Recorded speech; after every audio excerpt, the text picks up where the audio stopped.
I've never seen Denny Hamlin locked in like this. His, where his head is in the game right now. I mean, he's sharp, he's confident. You could tell after that race that, it was a different Denny Hamlin sitting up there in front of people than it was maybe in 2011 when everything kind of fell apart. When I talked to Gabe Hart in Victory Lane, and he even said, we're having so much fun this year, it's a completely different type of environment. The mental game for Denny Hamlin, I think a lot of people would say that's where the hang-up came. And he said it in his post-race press conference. He wasn't mature enough back then, and things kind of fell apart. He's done 10,000 races now, Look, it's not – if you think Denny Hamlin's going to fall apart if he makes it to Homestead, I do not see that happening with the guy that I saw in front of everybody after that race in the post-race press conference. Yep. He's on kill mode.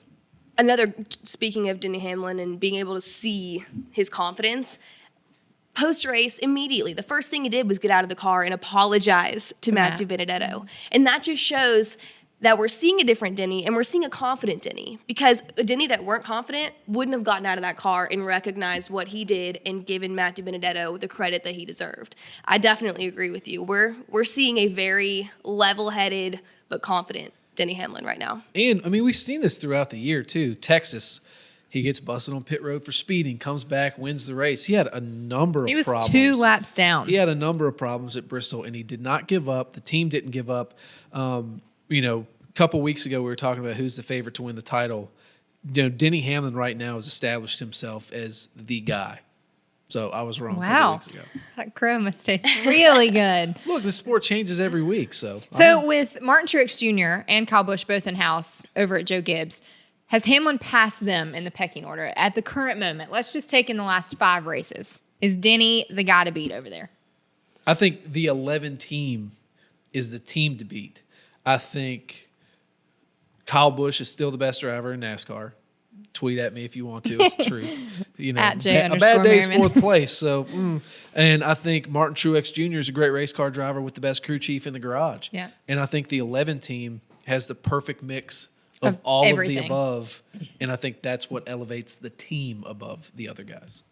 Currently, the 11 team is hitting their stride better than any other team at JGR. But statistics say, and I can't get away from the numbers, and I'm usually not a numbers person, but Kyle Busch and the 18 team, they asserted their dominance early on. And so I don't know that you can hold it against them with 2 races to the playoffs, that we're seeing a little bit of a struggle from them. Yeah, we're 2 away from the playoffs, and they're leading the point standings. They're okay. But yes, currently the 11 team is very much hitting their stride at this moment. Playoffs, way different story. So a lot of people say that Denny Hamlin is a sleeper pick for the championship 4. He has 4 wins. I think he is a heavy contender for the championship. Yeah, I was going to say, absolutely. If he's a sleeper point at this pick, but it's still like a lot of people. It was like even talked about pre-race that he was still kind of considered. Like when you say who's in your champ 4, taking Ambien or even something. Even you. When I asked you maybe 3 or 4 weeks ago who your championship 4 was, Denny Hamlin was never uttered. Yeah, but 3 or 4 weeks have changed the course. He still had 3 wins. Yeah, but you're talking about consistency, and when he came out and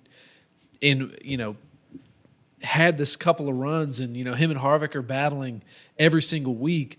A lot can change in this sport in a month. I agree, but what changed between his 3rd win and his 4th win for you? He's even with his teammates, who they are the bar, and he's done it. I feel like, he's done it at a time where they haven't been able to do it lately. He's doing it. Well, that's what I was going to go back to, is we just had a discussion about JGR and which team right now is currently the best. Well, the 11 team, we all agreed, they're currently hitting their stride. Yep. And I think that's why people have considered Denny Hamlin a sleeper pick up until now. They're just starting to realize, okay, wait, all 3 of these major JGR guys have 4 wins. Denny's kind of up there in par, if not above Kyle currently, with performance consistency. So I think that's why people are just starting to consider him one. But at this moment in time, Denny Hamlin can no longer be considered a sleeper What a tough pick. time to be Joe Gibbs. I mean, I know, geez. rough, Right. I rough don't know. life. I mean, he's got a guy in Christopher Bell who's killing it in Xfinity, probably going to be racing Cup next year. Eric Jones, who is a great young talent, so I mean his future looks pretty good, and he's got 2 champions and a guy who's dominating the sport right now. And the close relationship with the 95 team right now, who's making It's, headlines. Geez, So how you doing it, Joe? we saw back in 2018, Brad Keselowski kind of hit this summer heat streak and banked a ton of wins. He looked like an early championship 4 favorite and then got towards the playoffs and backed off. Is Denny and the 11 team, are they peaking too soon? Can you carry this momentum throughout to get you to the Champ 4? Well, I mean, not to take anything away from Brad's Darlington win last year, but I don't think it was a dominant performance. He had a fast car. Mm-hmm. They made a pit call at the end. They were super fast on pit road. And everything kind of worked its way out from there. I think it's a little bit different. We saw Denny got hot early in the year, slowed down a little bit. Now he's getting hot again. I don't think the time of year really coincides with what's going to happen. I mean, look at the tracks in the playoffs. I mean, they suit Denny.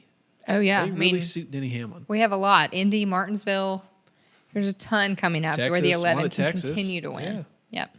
Well, and I always stand by the playoffs are a totally different animal. I think the regular season should be considered one thing and the playoffs another. Because for just like we talk about in the regular season, a driver maybe going through a slump, you can have a slump in the playoffs. And a lot of times it might not even be your fault. There can be instances that you get caught up in, and there you go. There's another round gone. So I really consider the playoffs to be a total different animal, but I don't think, like you said, you can deny the fact that there are drivers that it caters to their driving style a little more, that we can maybe predict that success. I mean, and look, Denny Hamlin was super close to winning the Brickyard last year. Mm-hmm.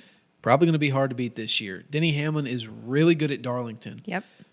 If he comes out of this year with 2 more wins and 10 more bonus points before the regular season championship, bonus points are awarded. Oh, however he is they singing are. a different tune, ladies and gentlemen.